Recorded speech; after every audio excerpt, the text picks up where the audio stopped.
Status Podcast. We wanted to get Kwity on, man. Kwity just was drafted first round to the Indianapolis Colts. So congratulations on that, Kwity, man. I was able to meet Kwity whenever he was when he was actually committed to Boston College.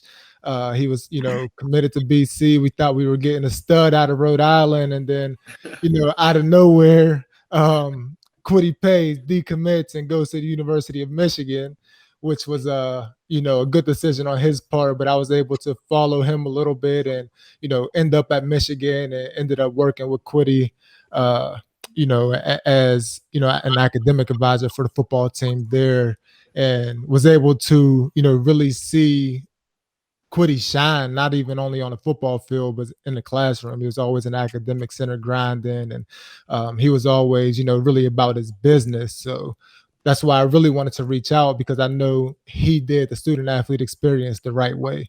And I know he'll have a lot of good things to say about it, and good messages to young student athletes coming up trying to be in his shoes. So without further ado, welcome to my guy, Kwity Paye. Yes, sir. Get started, man. Let's talk about your high school experience. You grew up in Rhode Island, a small state. Rhode Island is the smallest state in the United States, ain't it? Yeah, it is. Yeah. you grew playing sports, is not something that is super common, like it is in most states. If you think about like Texas or Florida or something like that, consider football states. Kwity, what was it like for you, growing up in Rhode Island and playing football and going to the high school that you ended up at?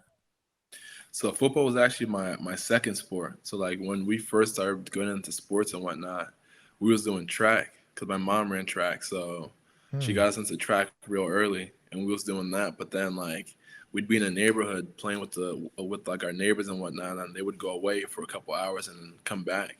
And we was always wondering like, man, like where you guys going? And then they'd be like, oh, we have practice. So one day we just went to their practice like just to see how it was. Went there, and we was like, man, like, I'm trying to play football. So we practiced that one day, came back to my mom, we begged her, was like, Mom, please. And it's like a registration fee and whatnot. But then after we paid that, like it just took off. And like we didn't even get into flag football now. Like it was straight into junior peewee pads, all that. So how old were you when you started that? I think I was like 7 or 8. Yeah. And then like once I first started too, like I was always like one of the biggest kids of my age group, so then they wanted to make me like an old lineman. So I'm like, man, I'm not trying to snap the ball. Like they're trying to make me a center, trying to snap the ball and whatnot. I used to mess up the snaps and whatnot. I used to let people run by me and block. And I'm like, man, I can't block. Until one day we started racing, and like I was blowing all the kids out, and then they were like, all right, bet, like we'll make you running back. I was like, yeah, that's what I like.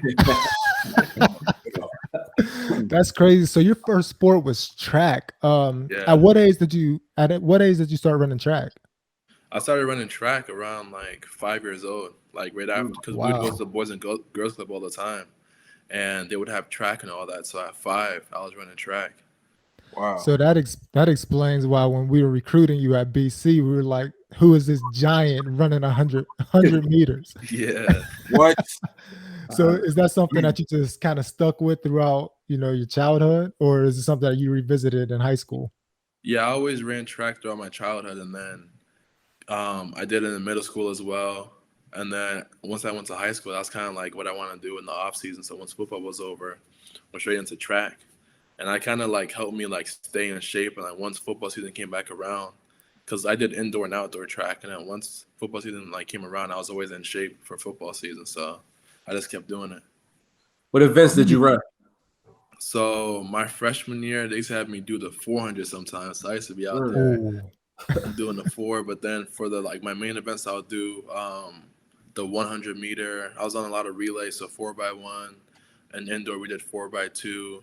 I was a real good long jumper, so I did long jump for a good amount of time, and then I was really just on the relays. Okay. How many DNs you see doing long jump and 4x1s? Bro. Nah. Just thinking about it, I'm like, yo, what? Did they ever try to recruit you to throw? So yeah, I threw my my senior year of high school, like just because they were just like, why don't you like just throw just throw like a little sign. I would go out there, I would get second place, I would get second, third, first place sometimes. So I was just like, man, like we can get easy points if you just came and threw something a little bit. So I was like, all right, bet. No technique, just launching it. Yeah, just launching it. Kwity, when you're coming up in Rhode Island like that, I mean, well, I'm not sure if there were any like high school athletes that were like on like the scouting circuit, recruiting circuit. You know what I mean? But like, who did you look up to, bro? Like, you know what I mean? In sports, not even it didn't have to be professionally anything. You know what I mean? Did you have any role models or anybody you watched? I think for me, like I'm not really the type to like look up to a lot of people, but one person, like one athlete that I'm still a big fan of is LeBron James, just because I feel like he always does like the right thing. Like you never see his name in the media of him, you know, with possession of a firearm or like getting arrested for something. That's like he was always like that great role model for me. On top of that, he was a great athlete. So I'm like, man, I had the Cavaliers, LeBron, the OG LeBron jerseys. I used to wear that stuff all the time. And for me, like he was just always the athlete that was always on top of his work, like very serious about his work and just stayed out of trouble. So yeah, I was always a big fan of him. So pretty much you had a new favorite team every couple of years. Oh yeah, for sure. It's like DB too with Carmelo. Don't worry. Yeah, man. I'm a Sixers fan though, so I can't really talk. You know what I mean? So. I was a Sixers fan. I'm about to say, Ty Sixers fan, Hart AI. He used to try to wear the Allen headband with the sneaks.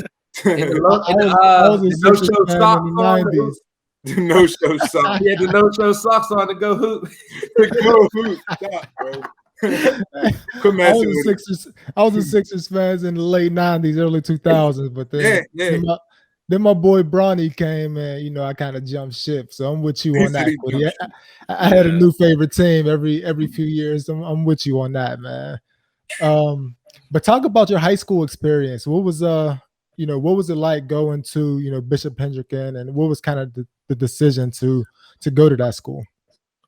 I think for me, like the biggest change, it was a big culture change for me because I'm coming from Providence inner city, where it's a lot of like Black, a lot of Hispanic. You know, it's like very like diverse in culture. To go into the school in Warwick, where like the high school population was like 90% white, and then we had Asian exchange kids, and they even had more kids than the Black and Hispanic kids there. So wow, it was like the Black is like the very, very small percentage of the school.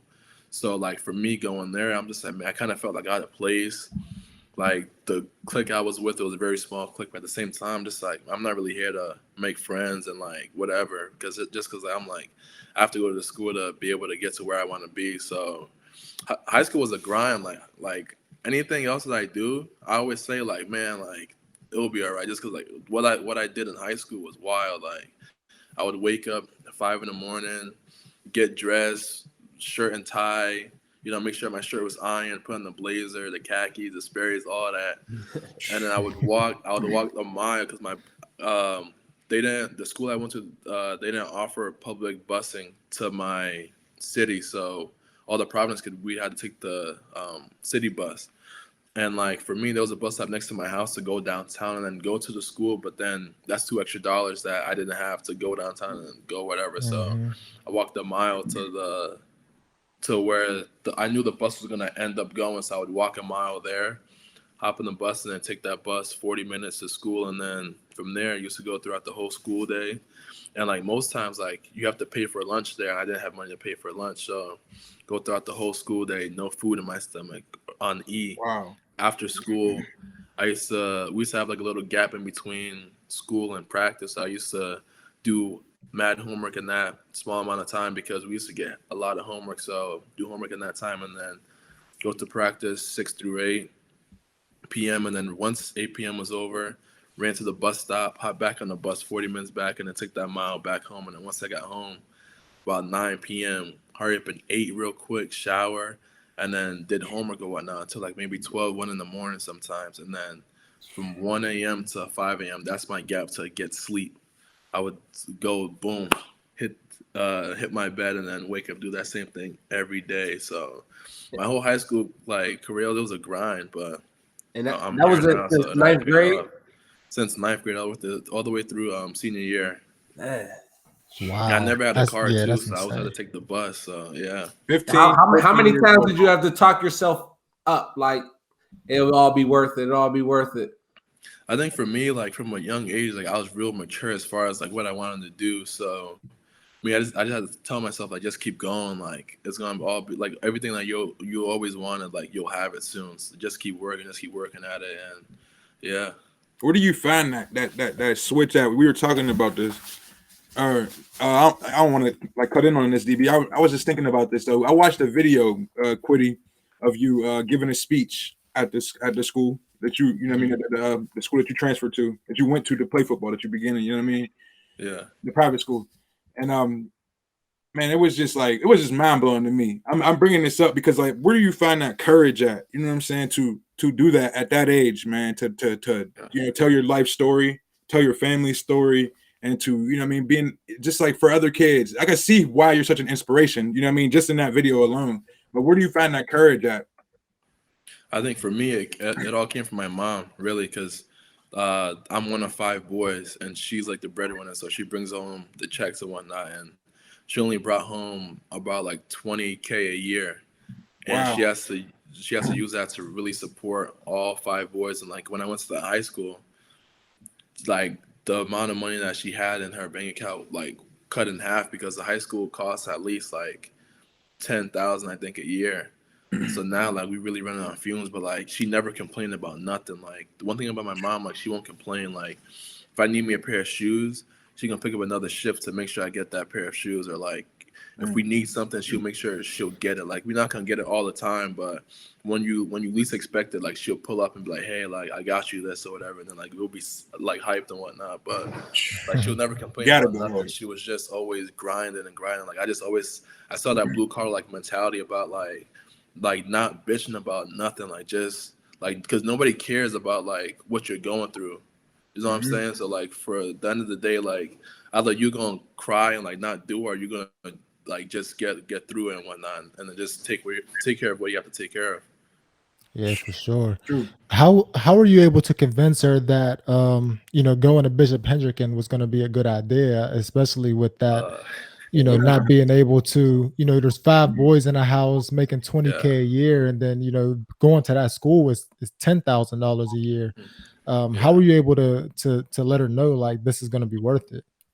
Yeah, no, at first like I started off by begging her. I was like, Mom, please, like I can't go to classical. Like even though classical is a good school, but I was like, Mom, please, like I can't go there. Like Hendricken is the school I need to go to make it to the NFL. And then I started bringing up, I was like, and Will Blackman went there. Will Blackman plays in the NFL now and all that. So I'm like, I'm starting to bring up all these points. And then after that, I promised her, I was like, Mom, if you send me to the school, like I promise I'll give you a D1 scholarship. Like you won't have to pay for college. And I was trying to tell, I was like, yeah, no, this is nothing like compared to college. College could be like 500,000 sometimes. So like we really gonna be broke. Hey. So after I'm done convincing her, I'm just like, yeah, no, I got you. Like once I make it, I'll get a D1 scholarship and I'll be good. He said, "We really gonna be broke. We will really be broke." Yo, said 500K. We talking about Boston College here? Did she ever question the plan? So like the thing about my mom is that like if you say it's for school, like she won't question it at all. So like if you say like, Mom, like I need like these pair of shoes for school, like she's not gonna question. Like she's gonna get you a pair of shoes. Like if you say like, Mom, it's a really good school, I need to go to this school so I could like do something, and she'll be like, all right, if it's for school, then like she'll get it done. They got me weak. All about them grades. Yeah. Right. So out of high school, you ended up earning, your first scholarship to Boston College, and you committed, which we were so proud of. What was the decision to decommit from BC and then, ultimately going to Michigan? I think for me, just kind of like being in Rhode Island, like just being like in that small state where like you don't get as much recognition for anything really. So you can be like one of the best athletes in the country, but since you're from Rhode Island, like people are not gonna really recognize that. So when I committed to Boston College, like I'm like, yeah, like this is school I always wanted to go to. Like Will Blackman came here and he went to the NFL and all that. So I'm thinking like, all right, I'm in a good spot. And then I went to the Michigan game. Michigan started to recruit me and whatnot. I went to the Michigan game. I seen all the fans in the stand, like, what, like 100 and something thousand. I'm like, yo, this is crazy. And I would go to a BC game, and BC would only have like, there'll be some BC games where like there'll be nobody in the stands. I'm just like, Yeah, damn. that's true. So like just winning the two, I'm just like, I want to play like on the big stage where like, because I trusted in my ability. I'm just like, I know I'll be good. I know once I go there, like I'll be able to be a starter and all that. So I always trusted my ability. I'm just like, what school I want to go to? Like, what school will it be easier for me to make it to that next level? Because that was the ultimate goal. So after I went to the game, I came back and I was like, yeah, no, it's a no-brainer. Like, I got to go to Michigan. Yeah, for I sure. got to. Well, which game was? Who did they play when you went to visit? If you don't mind me asking. It was the Wisconsin game, and it was a game when JD had the one-handed pick to Oh steal the game. yeah. The whole stadium. I did it for you right there. Huh? Yeah, I was right down the field. The whole stadium went crazy. I was like, yeah, it was wild. Yeah, he's like, this is it. Yeah. I'm wondering what game was it? I remember I went to a Michigan game. I came up there. I got to run on the Ty got us on the field. Got to see them running out. So I could imagine how did it feel for you when you first stepped out there as a true freshman? You know, looking around, seeing 100,000+ people, you know, in the stands, probably for the first time playing in front of that many people. You know, what was that first initial feeling? You know, it's crazy because like when you walk into the stadium when it's empty, like man, like the stadium's not even that big for real. Yeah. But then once you run out the tunnel and you see all the fans screaming and whatnot, you looking like, dang, like it's wild. And then like you can't even hear yourself think sometimes. Man. And once I got on the field, like for my first couple of snaps as a freshman, I was so nervous. But then once you get a couple of snaps and like you get comfortable, but then like just looking up into the stands, just seeing everybody was just wild. It was crazy. Yeah, that's dope. Going through the recruiting process, you know, before you got to Michigan, you know, coming from Rhode Island, you know, like I said, the smallest state in the country, not really considered a football state. What was it like whenever you were, you know, going up against, you know, people from maybe Texas or Florida or Georgia, Pennsylvania, states like that, whenever you went to the Under Armour game? Yeah, no, so the Under Armour game, like the first couple of days I actually struggled a little bit just because like I never played against talent like that before. So getting accustomed to like that, like going up against those type of players, I'm like, all right, bet. The first couple of days I struggled a bit, but then by the end of the week, I was doing my thing. And I went back and I'm just like, man, like all I needed was a couple of days to really get adjusted. And after that, I was good. So just for me, like going up against like talent, like after I was like doing my thing, I'm just like, yeah, no, like I'm right here with y'all. So like there's no big gap as far as talent wise. Yeah, for sure. So whenever you got to Michigan as a freshman, who were some of the guys that you kind of looked up to kind of show you the ropes whenever you got to college? I think for me, a player where like I kind of stuck behind was Mo Hirsch, just because he was a fifth-year senior. And he was a guy that, like, he was a true vet. Like, Rashawn was there, but Rashawn was a sophomore at the time. So he was a starter, but, like, it was still a second year. Chase was there, but Chase was still, like, going into his senior year. So I was just like, So Mo was kind of a guy where, like, I kind of, like, latched on to, like, in practices and whatnot. I would always ask him about certain stuff because he knew the whole playbook and all that. So he was kind of a vet where, like, I always spoke to. And he was a real cool guy, too. New England guy as well. Izzy, where's Mo from? What part are you from? Mo from Mass. Oh, I didn't know that. So did he commit to BC and decommit too? No, I don't think so. All right. So when you got to Michigan, was it a tough adjustment academically, or do you feel like your high school kind of prepared you for that college atmosphere? Yeah, no, for me, like once I got to college, like it seemed it was easy. It seemed like it was way easier than high school, because high school I used to get like, in high school, like you have 6 hours a day of school, you know, and you would get homework from every subject throughout the day. So you used to bring home the book bag filled with books and whatnot. But in college, like you would have 4 classes a week. And from those 4 classes, like you would have 2 classes like Monday, Wednesday, and then the other 2 classes Tuesday and Thursday. So like it was real slight as far as like studies and whatnot. Yeah. The workload is not as much, but college is such a different dynamic than high school. Like, you don't really get as much homework as you did in high school. You're just kind of really either writing papers or taking tests, and that's your grade. Knowing the Which material. which was a Knowing the struggle for material. me. And Michigan isn't one of them schools that you come in and you take bowling or some flowering course. They kind of put you through the ringer at Michigan academically. So being able to go there and really excel in the classroom is a testament to kind of your work. Yes, sir. What you end up majoring in? So I did African American Studies for my major, and kind of helped me segue into community work. So at first, kind of want to do African American Studies just because I was never taught about African American history throughout any school that I went through. So you had that 1 month where you learn about MLK and you never learned about Malcolm X and none of that. Right. So after that, I was just like, man, I'm just interested in learning more about the history and whatnot. So I started doing that, and then I kind of got me into doing more community work and just trying to uplift the community that wherever you're at, underprivileged communities, underserved communities, and that's what kind of got me working with one of my teammates, Adam Shibley, where he started a foundation where they fund uniforms to underserved youth football teams. And once he started that, I was just like, I want to be a part of that. So started working with him on that, and then that kind of blew up. Wow! Shout out the ship! Shout out the ship! That's dope. I think a lot more student athletes need to tap into the African American Studies courses to know their history. I took a few myself, and I don't regret it. I took one class. It was called The Black Woman.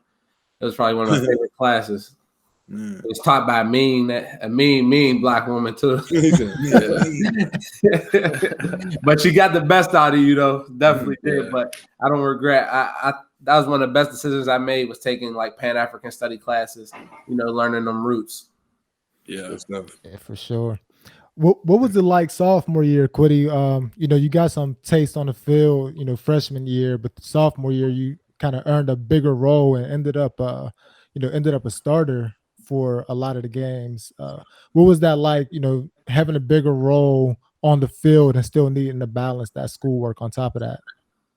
Yeah, so my freshman year was kind of finding that good medium of knowing when I need to get the schoolwork done and when I need to focus on football and whatnot. That was kind of what freshman year did to me, where I was kind of stressed out a little bit because football was now a full-time job where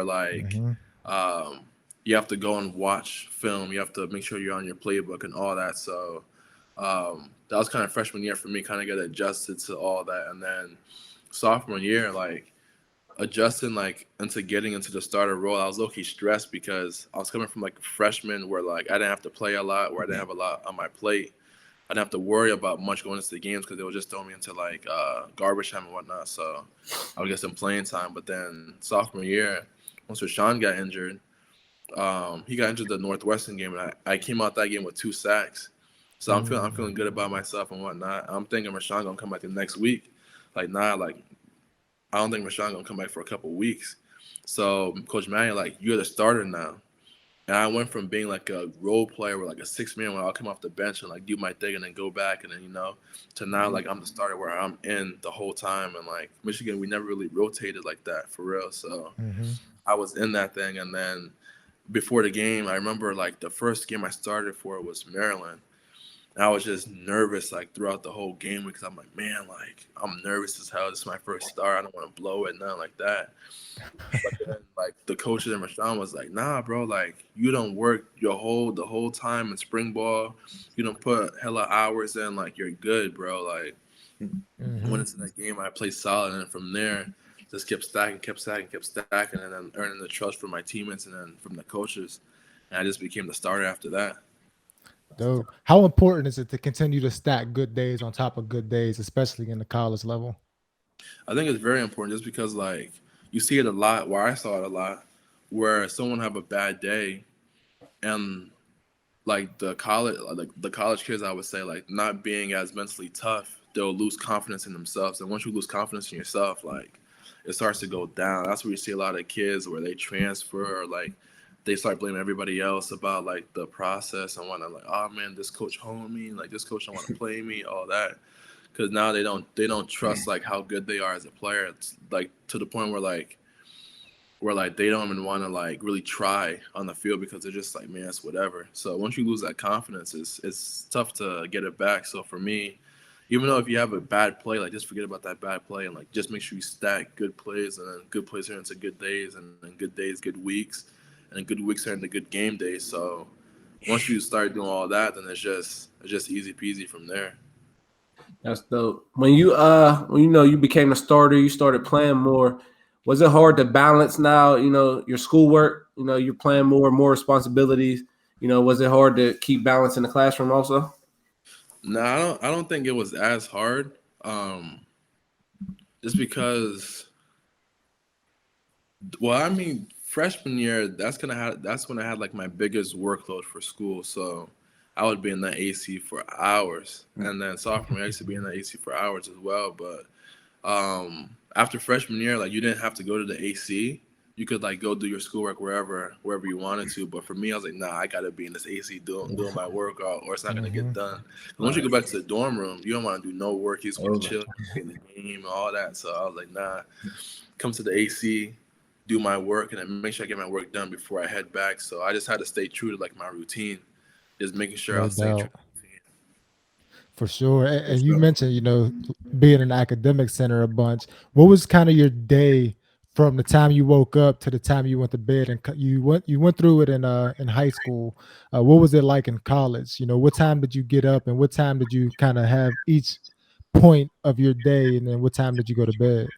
Yeah, so I feel like in college it was a little bit like it was a little bit more intense, I would say, because in high school, like I would wake up and kind of like go through the motions before I would get to practice. And like in high school practice don't be nothing for real. Like you be messing around sometimes, like like it's because of high school practice. Like once you're a senior, it's just like whatever. But college practice, like every day, like game day, you in there full padded, like you're going up against the best, so you can't be on no BS in practice. So I would wake up. Sometimes we'll have the early morning lift at 6 a.m. So 5 a.m. wake up, get to the facility, do a 6 a.m. workout, and then after the workout will be from like 6 to 8. After the workout, hurry up and shower and whatnot because class started at like 8:30. So you would have to shower, grab a quick bite to eat, take the bus up to Central Campus, and then go to class. Class would be from 8:30 to like maybe 1:30, I would say. And then after that, or like 1, after that, sometimes like if my class ends like at 12, I would run back to my dorm, get like a 20-minute nap before I have to go back to the facility. Eat lunch real quick, because then once at 2, that's when we started meetings from 2, and then we'll do practice from like 4 to 6:30 sometimes, and then from there grab a quick bite to eat, and then run over to the AC academic center, and then do my schoolwork from like 7 to whenever, really. So 7, sometimes midnight, some 7 to 10. It depends how much schoolwork I had, or like how much ahead I wanted to get on my schoolwork, because I knew Saturdays I'm not doing no schoolwork. I knew Sundays I'm not doing no schoolwork. So I just tried to get my schoolwork done before that Saturday day hit. Sure. Yeah, Monday through Friday. Well, really Friday you ain't gonna do much either, especially during the season. Friday. Monday through Thursday is a grind for the academic part. But how much did you lean on your academic advisors and tutors and things like that?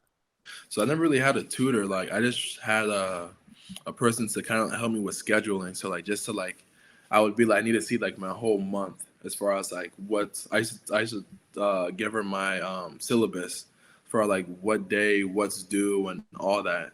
So then once I have all that in front of me, I could be like, all right, bet. Since this is due this day, I could get ahead of it and start doing it this week, get it done by then, and then I'll be good. And that's kind of like how I work. So I just needed to see visually like my whole month as far as like schoolwork. Yeah. Shout out to the academic mentors, boy. They're game changers at most places. Utilize them. Utilize them, man. Oh my Exactly. God, man. They save your whole career. Yeah. Real. Everything. And you guys had it made at Michigan, man. You had a lot of Yeah. people who were able to, to be a resource for you guys academically. Yeah, and then like there'll be some players where like after freshman year they'll be like, "Oh, I'm not going to the AC no more. Like I don't got to go there." I'm just like, bro, like you better go to AC because then like like they'll be better like, go. yeah, exactly, and then like they'll be like, "Yo, I got a paper due in 2 days, a 10-page paper." I'm just like, damn, like you folded. So for me, I was never in that stress. I was always on top of it. Like if I had a 10-page paper due at this time, I'll write 2 pages one day, 2 pages another day, and then by the time that time came around, I was done with the paper. Man, talk about how important that is, Kwity, because most student athletes save, the paper for the last day or two, or save studying for the day before the exam. How important is it to stay on top of that schoolwork instead of trying to like cram it in last minute? Because a lot of the times it's more stressful to try to do it last minute than to just do it, day by day. I think for me, like going through high school, I just valued sleep.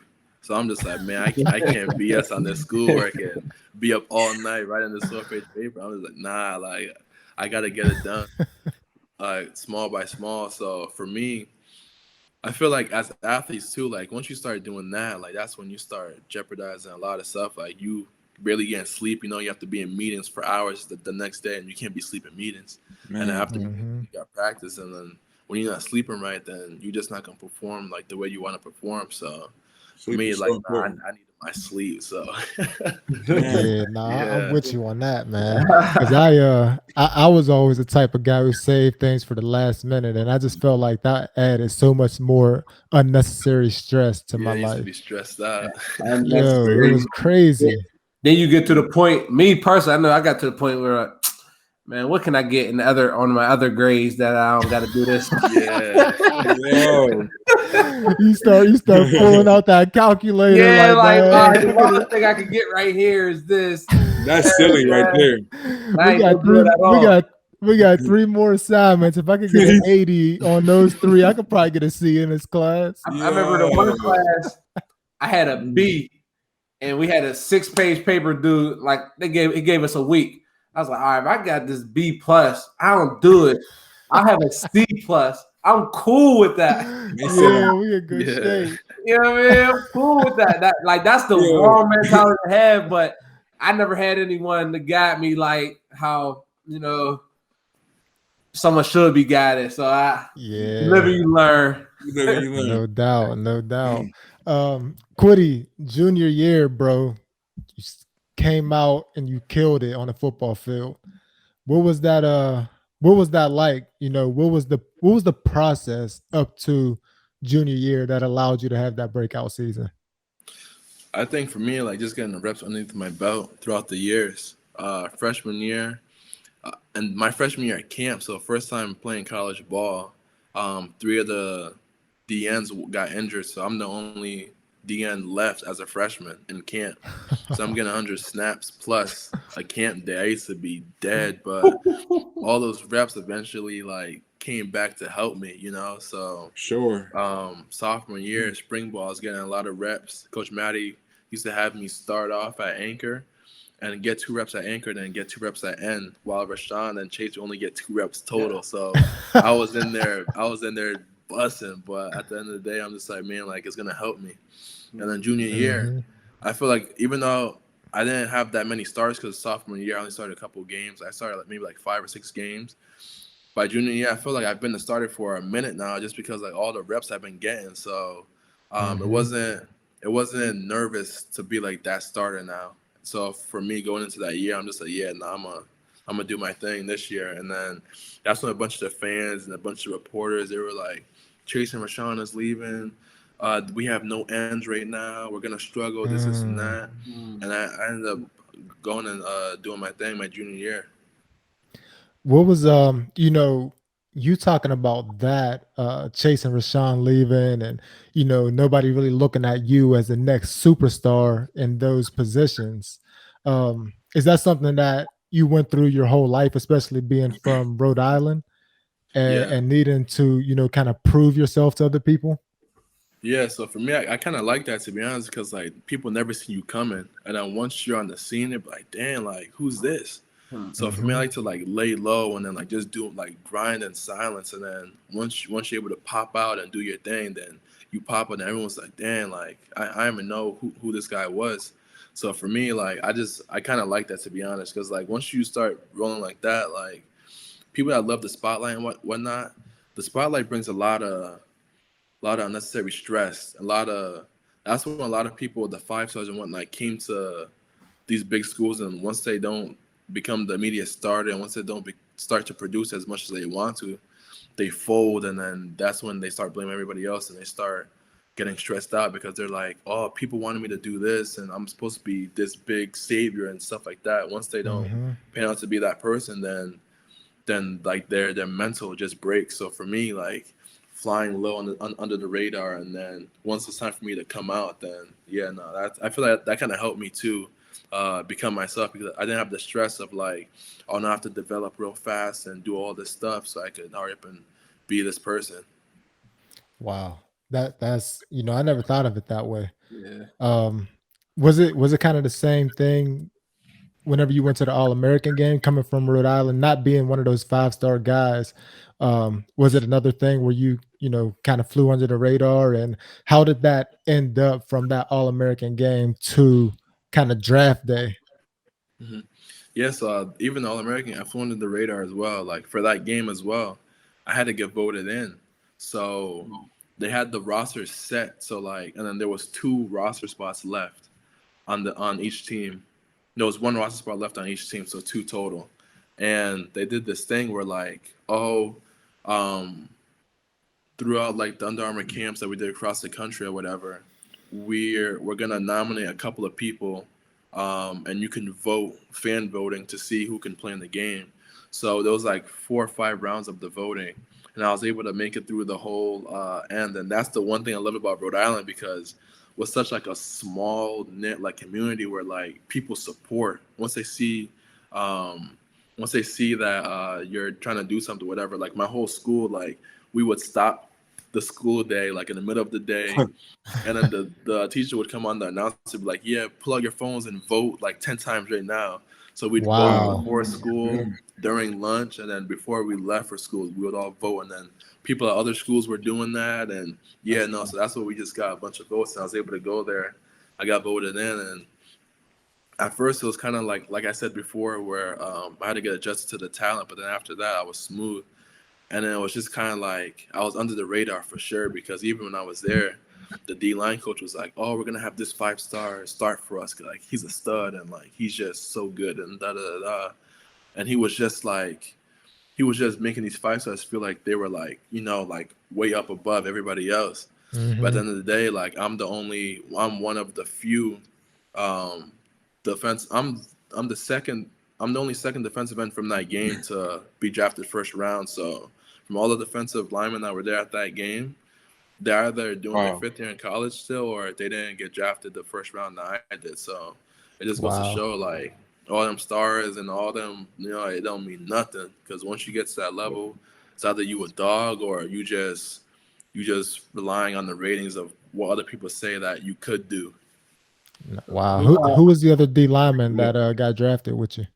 So I think it was Jalen Phillips, but I think he went to the Miami Dolphins, baby. Yeah. Miami Dolphins. Yeah. I think he had went to the Adidas All-American game, but from there, like from there, I think from the All-American game, I think I was one of the only ones to get drafted for D lineman first round. Wow, coming from Rhode Island. Coming from Providence, Rhode Island, man. Shout out 401. You just gave everybody your secret from here on out. That's what all the schools gonna be doing. Yeah. But, man. You heard Kwity say shout out to 401. Think about how small Rhode Island is. Like 401 is the area code for the entire state. Whoa. Yeah. So these other players, they had just their city, backing them voting. You had the whole state. The whole state was voting. Like state that's how I probably was as big as a blown out in the city. voting. Like they'd be like, how is this guy getting all these votes? Like who's voting for him?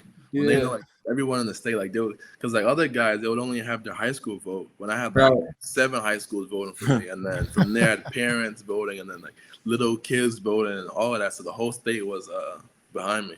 How you may know this is just a random question about what's the population of Rhode Island? I'm not even sure. I could probably search it up real quick. Probably like 40 people. No, but it's crazy because you can drive from, you know, Pawtucket, which is the first city in Rhode Island, all the way to like I think Westerly, which is the last city in Rhode Island. Yeah. It'll only take 45 minutes to drive through the whole state. Wow. Yeah. I was just gonna ask that. It's 1.5 mil in the whole state. Oh wow. Yeah, it's crazy. But it takes like if you want to go from like Providence to like Cranston or Providence to wherever, like all the cities where you actually want to go to, it takes like 20 minutes, 25 minutes to get there. It's something even less, to be honest, 10. Yeah, like Pennsylvania, if you drive from Pittsburgh to Philly, that's like a 4-hour trip. That's 4 or 5, yeah. Allegheny County has the greater Pittsburgh area has 1.3 million people. So you know crazy. What I mean? Yeah, so 1.5, that's crazy. That's dope. You was able to do that though from there for sure. Right. Yeah. That's impressive. No doubt. Definitely. Senior year, bro, what was it like you know, having those starts under your belt now and you know, taking on more of a leadership role? You know, you were voted team captain, and now you are, you know, the man at Michigan. What was senior year like for you? I think senior year was a lot chill just because like then we got a D-line coach where like he kind of allowed us to kind of do our own thing where like he knew that we were seniors, so he allowed us to kind of do kind of what we wanted on the field in the way, but as long as like we got our job done, then he was cool with it. Mm-hmm. So I went to kind of like being like a leader where like a lot of people followed me, and like so for me, I kind of feel like now I can't really slack because I know some seniors like they'll be like, all right, this is the time where I could like take it easy and do all that. Mm-hmm. But for me, being a senior leader, I was like, I can't really slack because I got a team because senior year we had a bunch of young kids on our team, like a lot of freshmen, sophomores. Like we really had seniors. So I'm like these kids looking up to me, like Coach Harbaugh would gas me up and be like, yeah, do it like Kwity. So like now like I really can't slack because everyone's looking at me now. So just making sure that in the weight room, I was really going ham in the weight room. Conditioning, I was really like trying to be the first person in my position group to finish. In the classroom, making sure I was always academic, all Big Ten and all that. So for me, I feel like it was cool being a senior, but at the same time, I was like, I have that responsibility now because I have people that's following me. Yeah, for sure. Who were some of the young guys that that kind of leaned on you? I think for me, kind of like a young kid that I knew he wasn't. He acted older for his age. Chris Hinton, where like he wasn't really with his class as much. Like he would always be with the older guys, just because like he knew where he wanted to be, and like because he wants to go to the NFL, obviously. So he was just like, man, I'm trying to be with the older guys because they've been through the whole college experience. So let me pick their brain before they leave. Let me see what they did and all that. So he was kind of always with us. Like he would come kick it with us. Even when we would go out and whatnot, he'd know, like, because we've been on the campus for a minute, so, like, we know, like, the spots to hit, how to act in public. So small stuff like that he'll pick up on, and then so he was just kind of a guy that where he just latched onto us. What was you said you had a young team your senior year. What was the mindset of a lot of those guys, you know, coming into college? I wasn't really happy with like the mindset of a bunch of the young kids on our team. Like I remember after a game we had lost, and I was just fuming. Like I was mad, and like I stood up. I was like, and I better not see no fucking posts on Instagram about you being a dog and all that. Because like even after the losses and whatnot, people was going out, or not actually. People wasn't going out because it was COVID. Well, people would post these pictures. Like the young guys were like, I get that y'all are like excited against the game and play and all that, but you shouldn't be posting no picture about how much of a dog you are when we just got our shit smacked in the game, you know? Where like we lost the game and like people were just satisfied with getting on the field and getting that picture, so then they could post it for the media and whatnot. And I was just like, nah, fuck all that. Like, I better not see no pictures after the game, and because like at the same time, I'm just like, man, like I don't know what's wrong with these kids. Like, our season's not going how we want it. Like the energy in the building is dead and all that, and I just wasn't happy with like how it was going. So, to me, I wasn't happy with how the young guys took this season, even though it was the best season for us. I wasn't happy with how they took it. Yeah. What's it like? Go ahead. Do you think that's the mentality of like, you know, a lot of these younger kids coming up, like, you know, quote unquote, doing it for the gram? They just, as long as I get a fly picture swagged out, I'm cool with that. They don't really want to put the work in. You think that's the mindset? Or like I used to be really confused. Like, after we would lose a game, I'm mad as hell in my room. I'm looking at film, and I would go on Instagram just scroll through social media. I'm seeing all these Michigan posts. I'm just like, why are we posting right now when we just lost the game? I was kind of confused. I'm just like, people don't even care about.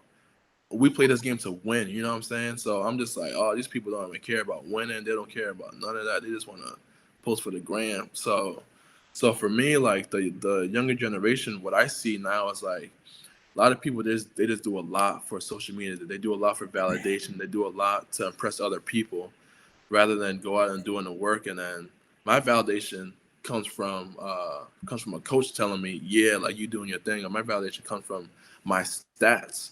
Or my validation comes from being the first round draft pick. So for me, like that's where I feel validated. But a lot of these kids, they post a lot. They do a lot of Twitter fingers and all that, where like they're not really doing the work, and I feel like it's gonna come back to bite them soon. Yeah, no doubt, man. You know, you can talk about how much of a dog you are, but you know, you still gotta go. You still gotta go on that football field and strap it up. Exactly. So then you're gonna find out who the real dogs are. They don't want to put that extra work in. You know, man. I think a great saying, and you know, everybody's dad or whoever probably told them this growing up. It only count when no one's looking, no one's watching. Yeah. Everybody can lift or do something, run fast when somebody's watching. But what's the work you're putting in to, you know, get to that, to get to where you want to be? Exactly. Yeah. No doubt. You talked about, you know, your validation being in, you know, your first round draft pick. At what point in your life did you feel like, you know, that goal was going to be attainable? Like, I have a shot to be a first round draft pick. So for me, like even going to college, my big thing was like Michigan's a real good school as well. So if football doesn't pan out for me, like Michigan has the largest alumni base of all colleges, all public universities. So I'll be like, I'm gonna go there, I'm gonna connect, and even if football don't work out, I'm gonna be successful. So honestly, like going to college, I was just like, man, like NFL is a dream of mine, but at the same time, like, I can't rely on just that dream. Like I gotta make sure I graduate and all that. So freshman year, I'm just like, NFL wasn't really a thought of mine. Sophomore year, after seeing, because I went to Rashawn's draft party, after seeing Rashawn get drafted and knowing that like I started a couple games for him, and like and those games I started, like our defense did our thing. I'm thinking like, all right, bet, like I started for like an NFL first rounder, so I'm like, all right, like a couple years I'll get there. After junior year, a bunch of the coaches were like, oh, like if you come back for your senior year, you can do this and do that. And that's when a lot of agents were hitting me and all that. And that's when it clicked. I was like, I'm at that point now where the NFL is right there where I can like legit touch it. But at the same time, I was wanting to come back to school because I still have my senior year to go. So I'm like, I want to snap my senior year. I want to do a lot of big things. I want to be a captain. Did you get redshirted? Sorry about that for interrupting you. No, I'm sorry about that. I was wondering, did you get redshirted your freshman year? No, I was a true freshman. You were straight on the field. That's where you got all those reps. Yeah. You said, yeah, okay, yeah. And then after I want to be a captain. I want to graduate. My mom was like, yeah, no, I need that degree for sure. Like I need that, like, because she's very big on, like, Africans are like very big on education. Like you need that degree. Like you need to graduate. So that, like the NFL is cool and whatnot, but she wants to go to her friends and be like, yeah, no, like my son graduated from the University of Michigan. So that's kind of like what I wanted to do. But like after junior year, that's when a bunch of people started telling me this is now. I was like, yeah, no, that's when I knew like NFL was right there for me. Yeah, for sure. You talked about, the alumni base at Michigan. How important is it for student athletes to kind of go in and, rub shoulders and shake hands with people who can set them up for, life after sports? Yeah. It's crazy. Like the amount of people that you can meet there. Like when I was there, my freshman year, we were in South Quad. And then there was a kid I was talking to, and like he was a big football fan or whatever. So we chatted up and whatnot. And he like, yeah, like my dad, he owns IMG and like he's a part owner in UFC. I'm just like, damn. I was like, Wow. like you never know who you can speak to, make friends with, click with. And then after college, like once you start doing a thing, you could be right. And there's a lot of geniuses at Michigan too. So they're going on to start their own businesses or start off small. And then once they get up in the ranks, start their own business. And then like you still have their number. You can hit them up and you can always get back with them, mesh. You know what I'm saying? So building that relationship and like, like it's very important. Just going to Michigan as well, because there's a lot of wealthy people at Michigan. Yeah. You think about, the student population, not all of those people are on scholarship, and college is not cheap. Yeah. So, those people who are in your classrooms, their parents know the ropes. Right. You know what I mean? So eventually, the kids are going to end up in the same position as their parents are. And the more friends that you can make, man, the more networking that you can do in college is, only setting you up for life, beyond sports, which is crazy to think about. Yeah. Quickly, two things. First thing is, now that you're in the NFL officially, so you were working with Tough, you know what I mean? With your guy. So how much more like are you going to be able to like? What are you thinking? You know what I mean? Expansion wise, or even just helping out in general more? Are you looking into that? Yeah. So for us, like money was never really an issue for the foundation because we'd always get people to donate. We got a bunch of former athletes from Michigan that are now in the NFL to donate. So our funds were always like good, and then we got a good amount of people to be on board. We got Maria Taylor to be on our board, where like we started going into women's basketball and all that. So for me, I feel like just kind of wanting to be more into it. Like I'm now in Indy, where I can bring Tough to Indy to kind of expand it to there. And then from there, I obviously want to go back to Rhode Island and go back to the Pop Warner teams I used to play for. I remember we used to have like the dingy uniforms. We used to have to sometimes wait until like the older guys used to finish their games so then they could pass down the jerseys and we would squeeze into their pants real quick in there to go and play and whatnot. So for me, I definitely want to go and do that for sure. Yep. And we already started thinking about like the My Cause, My Cleats. That's automatically going boom to Tough. And then from there, like, just having the platform I have now. I used to do the Tough Talks, but now I could really go back and like really speak to the kids and really like try and mentor them and like show them the ropes. That's dope right there. That's definitely good stuff. You know what I mean? Just even making it to the league in general is just an inspiration to them, but actually, you know what I mean, already having a blueprint in mind, you know what I mean, from working with other teams and other youth. It's just crazy. You know what I mean? That was my first question. My second question is, when you were a freshman, did you at Michigan, were you already changed to the Jordan brand? Yeah. So my senior year in high school, that's when they went to Jordan. Okay, I was just wondering. Yeah, that was kind of like that. Kind of what made it easier. Kind of made it way easier from BC. I'm just like, like BC, Under Armour, Michigan. Jordan. I was thinking, I'm like, man, what? Yeah, it made it way easier. I was like, was Kwity a freshman? Were you? You know what I mean? I'm thinking to myself, no, but like you said, you came into the Jordan brand, which is crazy. Yeah. You know what I mean? Michigan like, Jordan era. And then like on my official visit, I went and they had all the J's lined up, like all the PEs, the different colorways and all that. I'm just like, yo. Too much. Yeah, it was wild. Then you got the exclusive joints that nobody got. Yeah. I used to always see Leak post about them. Yep. They still. I mean, I don't know what they're dropping this year, but they've been dropping the exclusive PEs player edition for the universities that have them. I forget what number they dropped last year.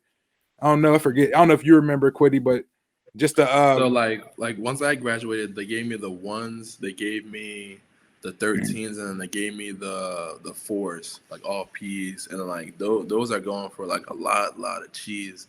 Like once I graduated, like people hit me up like, "Hey, like, are you selling your P's?" Like, nah, like, no. Wow. Yeah, nah. It was tempting. It was tempting.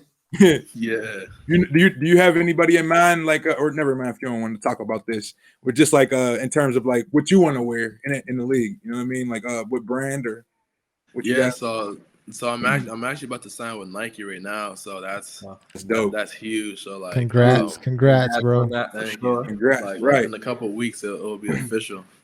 That's dope right there. That's dope.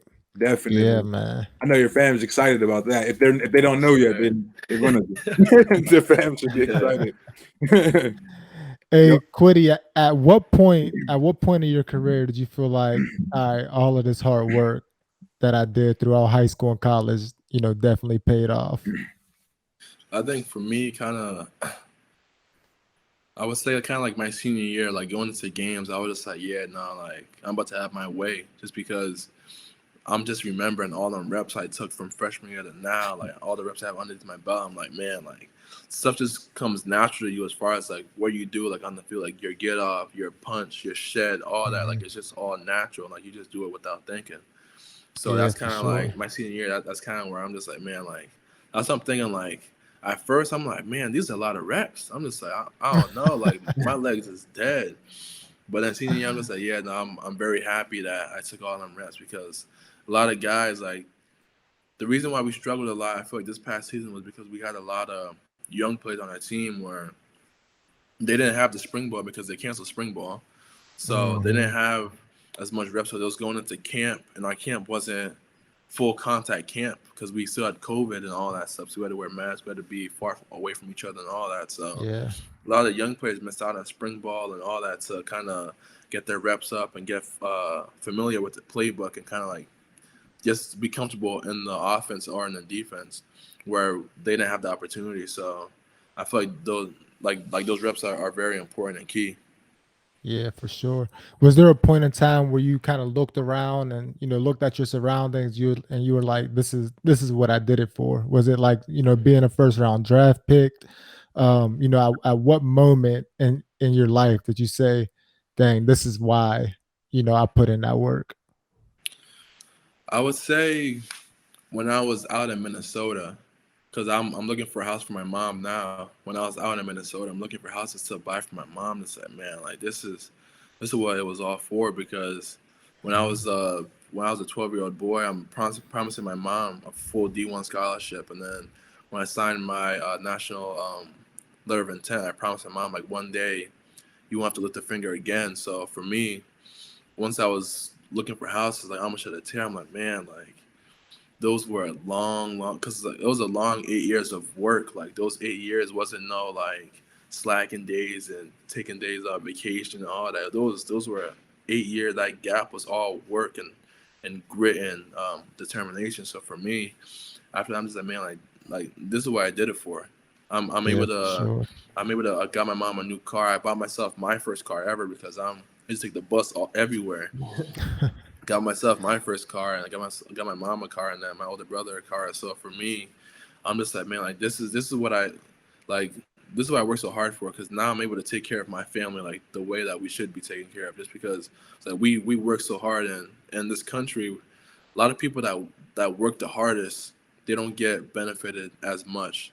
So so for me, I'm just like, yeah, no, like, yeah, and it paid off for my mom too, because she had to work 3 jobs to put me through high school and all that. So I'm just like, man, I know she's glad that she allowed me to go to Hendricken and do all that. So yeah. No, I definitely, that's dope. I remember that interview, draft day interview. You know what I mean? You just got drafted. You told right there on camera, she's done working. Man, that gave me goosebumps listening to you say that. Now, you saying her work ethic, her hard work, you think she's gonna really be done working? So now, like, she be bored in the house. So, like, she'll call me randomly sometimes. She'll call me like, oh, like, what are you doing right now? I'm like, I'm signing cars or I'm about to go work out or whatever. And she'll be like, oh yeah, no, I'm just chilling in the house. Like I done cleaned the house like 3 or 4 times today. Like I don't know what to do with myself. Like she be going on walks sometimes. She's like, man, I be bored. Like my brothers be at school and practice and whatnot, so she be in the crib by herself, bored. She's been so busy for so long, she don't know what to do with all that time. Yeah. That's dope, man. What kind of car did you get? So I got myself a Range. That was my dream car. I need me a Range. Yeah. What color was it? So it was a white one, and it was a 2021 that just came out on the lot. I was gonna do like a 2020 like black Range Rover, but then this one came out, and I was just like, yeah, nah, like I want that one actually. Yeah, that's what I need. The white Range. You deserve all of that, man. You gonna need something up there in Indy, so and in Minnesota, all that snow. Yeah. What? Yep. Okay. My fault. I was thinking about where you're at right now. I seen the weather behind you in the window. You're in LA, you said, right? You still in Cali? Yeah. Yep. Yeah, ain't no snow coming out there. Kwity, what are some things that you wish that you knew whenever you were at Michigan that you know now? I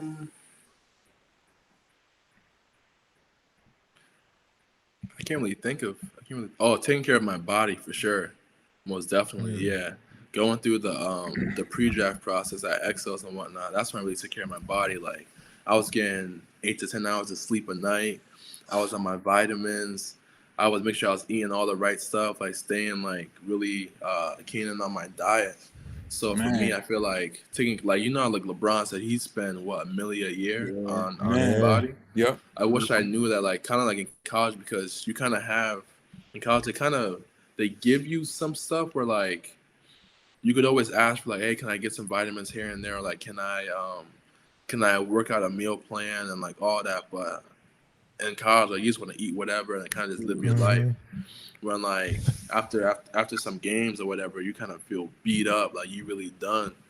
But now, like after the workouts at Exos, I would be like, man, like, I'm ready to go do like a third workout today, just because like I was really on top of all that. That's dope. That is. And you guys got any other questions before I ask this last one? So that's what you would do in college. What about something you would do in high school that you know now? That's kind of leading into my last question. Knock yourself out. My bad. If you could have a conversation with 16-year-old Kwity, what would that conversation be like?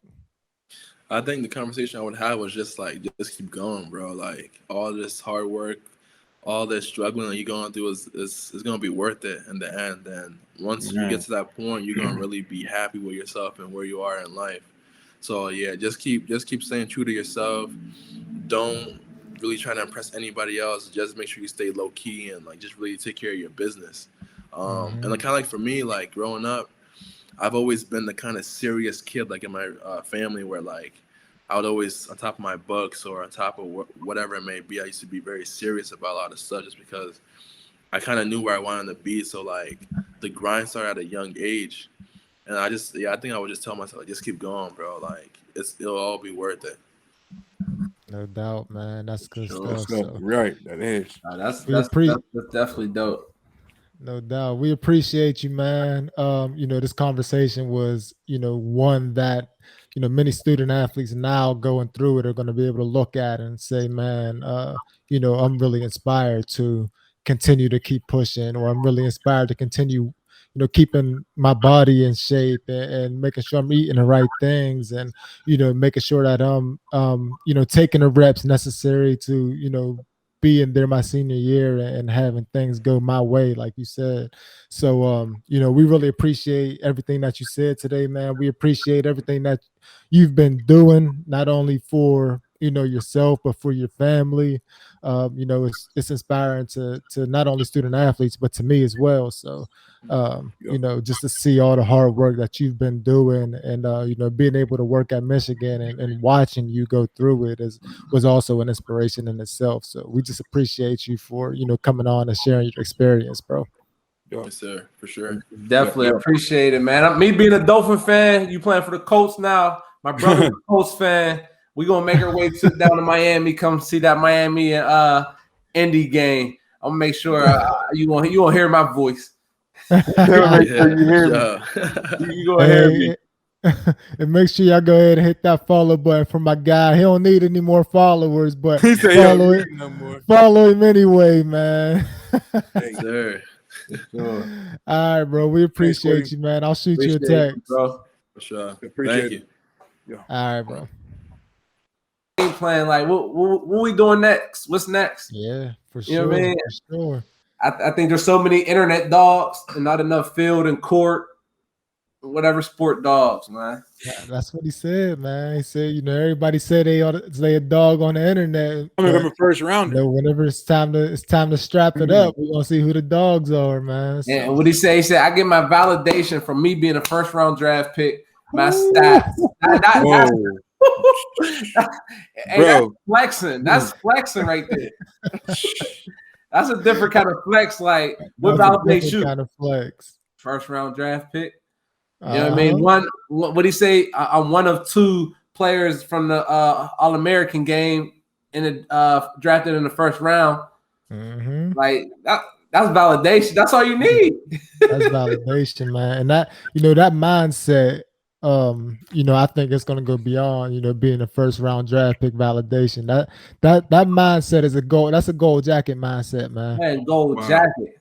That's a gold jacket mindset. So. It's crazy because it seems like the levels of high school to college, he kept building on that. Like you said, stacking them good days, and how he said you put together good practices, they lead up to good days, good weeks, good game days. He didn't say good months.